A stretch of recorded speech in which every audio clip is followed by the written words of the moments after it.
رمضان کی عظمت اور فضیلت یہ ہے کہ فرض 70 فرض کے برابر ہو جاتا ہے اور نفل فرض کے برابر ہو جاتا ہے۔ اللہ جہنم کے دروازوں کو بند کر دیتا ہے، جنت کے دروازوں کو کھول دیتا ہے، عرش اس کا پہلے آسمان پہ آ جاتا ہے، شیطان سارے قید ہو جاتے ہیں، ساری کائنات، سمندر کی مچھلیاں اور زمین کی چیونٹیاں روزہ رکھنے والوں کے لیے دعا کرتی ہیں، جنت کو روزانہ روزے والوں کے لیے سجایا جاتا ہے اور اللہ اسے کہتا ہے میرے بندے آ رہے ہیں تجھ میں ہمیشہ رہنے کے لیے۔ اللہ کی طرف سے 24 گھنٹے ایک اعلان ہوتا رہتا ہے، کوئی بخشش مانگنے والا، کوئی توبہ کرنے والا، کوئی معافی مانگنے والا، کوئی بھی سائل جو بھی مانگے، ایک فرشتہ اعلان کرتا ہے نیکی کرنے والے آگے بڑھ تجھے بشارت ہو، دوسرا فرشتہ اعلان کرتا ہے برائی کرنے والے بس کر اور واپس ہو۔ تو میرے نبی کا فرمان ہے کہ اگر لوگوں کو رمضان کی قیمت کا اندازہ ہو جائے تو یہ تمنا کرتے کہ سارا سال ہی رمضان ہو، رمضان میں جو مر جائے اس کی بخشش ہو جاتی، اس کا حساب نہیں ہوتا، حساب نہیں ہوتا نا۔ تو کسی نے مجھ سے پوچھا بعد میں ہوتا ہے؟ میں نے کہا اللہ تعالیٰ کوئی ہماری طرح، اللہ تو رحیم و کریم ہے، ایک دفعہ چھوڑ دیا تو چھوڑ دیا، یہ تھوڑا ہونا آ جاؤ بھائی ضمانت کینسل ہو گئی ہے دوبارہ پا دے یہ تو دنیا کے دستور، جب اس نے ایک دفعہ کہا چاؤ۔ تو یہ بہت مبارک مہینہ ہے۔ پہلی تیاری کیا ہے کہ آج تک ہم سے جتنی خطائیں ہوئیں، کوئی زبان کی، کوئی آنکھوں کی، کوئی کانوں کی، کوئی معاملات کی، کوئی معاشرت کی، اس سب سے ہم آج پہلی رات ہے توبہ کر۔ آپ تو تھوڑے سے بیٹھے ہو، یہاں لاکھوں لوگ جڑے ہوئے ہیں، دو بڑی مصیبتیں ہیں، ایک غیبت ایک حسد۔ تو ہم جتنے لوگ میری بات سن رہے ہیں، ہم اپنے رمضان کی ابتدا کریں توبہ کریں، ٹھیک ہے نا؟ اللہ تعالیٰ کے نبی کہتے ہیں میں دن میں 70 دفعہ توبہ کرتا ہوں، استغفار۔ اب تو معصوم پاک پاکیزہ امت کو سکھانے کے لیے۔ دوسری بات، دنیا کا ہر انسان کسی وقت بھی توبہ کر سکتا ہے کہ نہیں؟ کر سکتا ہے نا؟ کوئی پابندی تو نہیں۔ تو جب ہر انسان کے بارے میں ہر وقت یہ توقع ہے کہ یہ توبہ کر سکتا ہے، تو پھر کسی بھی انسان کو مسلم کافر حقیر سمجھنے کا کوئی جواز ہے؟ آج وہ یہ کر رہا ہے، وہ رات کو توبہ کر لے، وہ کل توبہ کر لے، وہ موت کے آخری لمحے میں توبہ کر لے، تو میری حقارت تو مجھے گرا دے گی اور وہ جنت کے مزے کر رہا ہو۔ تو رمضان میں داخل ہونے کے لیے دوسری تیاری یہ ہے کہ اپنے دل کو سب کی نفرت سے صاف کر دو۔ اللہ نے میرے نبی سے کہا لست علیہم بمسیطر، میرے نبی آپ ان کے اوپر کوئی ٹھیکیدار نہیں ہیں، یہ میرا کام ہے، بس آپ اپنا پیغام پہنچائیں۔ تو آپ اس پیغام پہنچانے میں سامنے کون تھے؟ کافر، اور آپ دیکھ رہے تھے اس کو ایمان نصیب نہیں ہوگا، یہ تو آپ کو اللہ نے نظر دی تھی، پھر بھی آپ نے اس کی اتنی منتیں کی ہیں۔ ابو جہل، آپ نے کہا میری امت کا فرعون ابو جہل ہے، اور موسیٰ کے فرعون سے بڑا فرعون ہے کہ موسیٰ کے فرعون نے مرتے ہوئے کہا توبہ کرتا ہوں، اور اس امت کے فرعون نے کہا گردن ذرا نیچے سے کاٹنا تاکہ لوگوں کو پتہ چلے کسی سردار کی گردن۔ آپ نے اس کے گھر کے اتنے چکر لگائے جس کے بارے میں جانتے تھے نصیب میں ہدایت نہیں ہے، کہ وہ کہنے لگا اے محمد بس کرتے، ہم قیامت کے دن گواہی دے دیں گے کہ تو نے ہمیں اپنے رب کا پیغام پہنچا دیا تھا، اب بس کرتے۔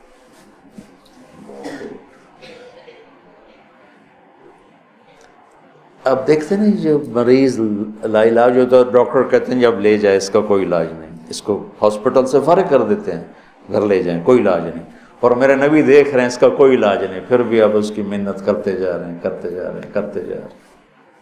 کاش ہم تھوڑا سیرت کو بھی پڑھتے۔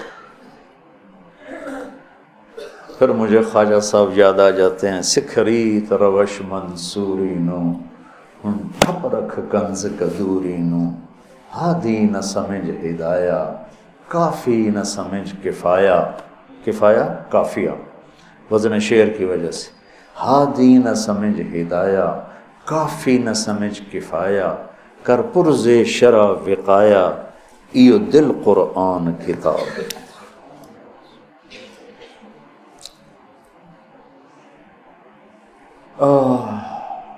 تو دوسرا کام سامعین اور آپ حاضرین کہ ہم اوروں کی نفرت سے بھی دل کو صاف کرتے ہیں۔ ہم چاہتے ہیں نا اللہ ہمیں معاف کر دے، تو ہم ہر ایک کے لیے یہی چاہیں کہ اللہ اس کو معاف کر دے۔ جس کو میرے نبی دیکھنا نہیں چاہتے تھے، حضرت حمزہ کے قاتل وحش، اللہ نے ایمان دے دی۔ اور بات لمبی ہو رہی لیکن یہ چونکہ ہمارے دل نفرتوں سے بھر چکے ہیں، اور بہت مبارک مہینہ ہے، اور المشاہین کی بخشش نہیں ہوتی پورے رمضان میں، جس کے دل میں نفرت ہو کسی کی اس کی بخشش نہیں ہوتی، اور اس کو ہم گناہ ہی نہیں سمجھتے۔ چند آدمیوں کے بارے میں آپ نے فرمایا تھا جہاں ملیں قتل کر دو، چاہے وہ بیت اللہ کے پردے کے اندر بھی۔ ان میں ایک عبداللہ بن ابی سرحہ بھی ہیں، اکرمہ بن ابی جہل بھی ہیں، واشی بھی ہے۔ تو وہ 17 تھے، 3 عورتیں 14 مرد، اس میں سے 13 کو ہدایت نصیب ہوئی، 2 قتل ہوئے اور 2 کا پتہ ہی نہ چلا بھائی۔ عبداللہ بن ابی سرح یہ حضرت عثمان کے خالہ زاد تھے، تو وہ ان کو سفارشی بنائے۔ اب وہ اندر سے طائب ہو چکے ہیں، نظام اللہ کے ہاتھ میں ہے۔ آپ تشریف لاتے ہیں، یا رسول اللہ یہ عبداللہ آیا ہے توبہ کرتا ہے، آپ اس سے بیعت لے لیں، کلمہ پڑھا دیں، تو آپ اس سے سر جھکائے بیٹھے رہے۔ پھر انہوں نے کہا یا رسول اللہ یہ عبداللہ آیا ہے توبہ کرتا ہے، آپ اس کو کلمہ پڑھا دیں۔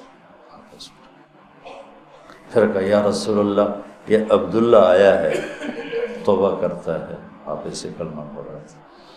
تو آپ نے اس کو کلمہ پڑھایا اور بیعت لے کر فرمایا الیس منکم رجل رشید یضرب عنقہ، تم میں کوئی سمجھدار نہیں بیٹھا تھا جو اس کی گردن اڑا دیتا؟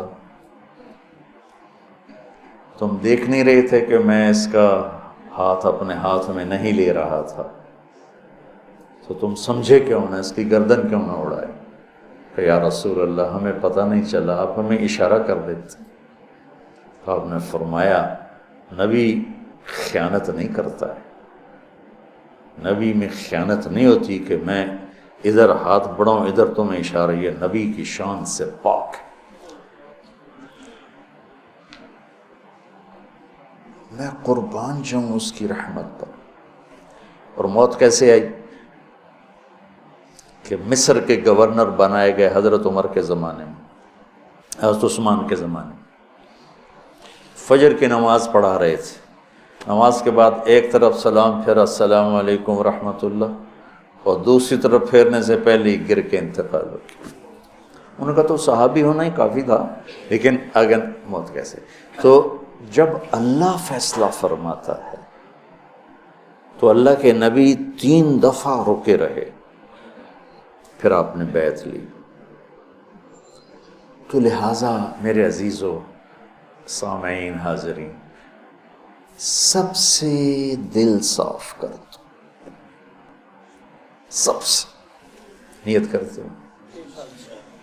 میری جو تم میرے بچے بیٹھے ہو، میں اب اس عمر میں تم سے کیا فخر کروں گا، میرے سر کے درد کا ایک سبب یہ بھی ہے کہ میں سارا دن اس بدبخت سے لڑتا ہوں۔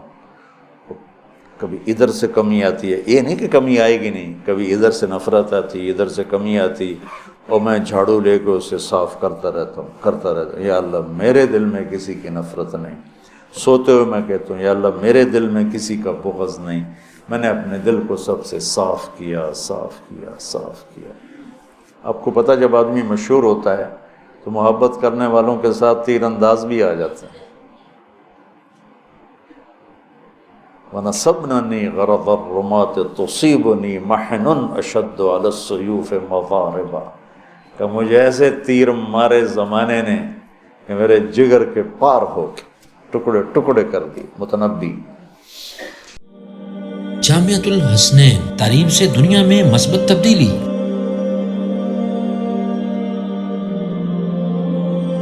جامعۃ الحسنین گزشتہ 20 سال سے اپنے طرز تعلیم اور جدید نصاب سے سینکڑوں تشنگان علم و تربیت کو سیراب کر چکا ہے۔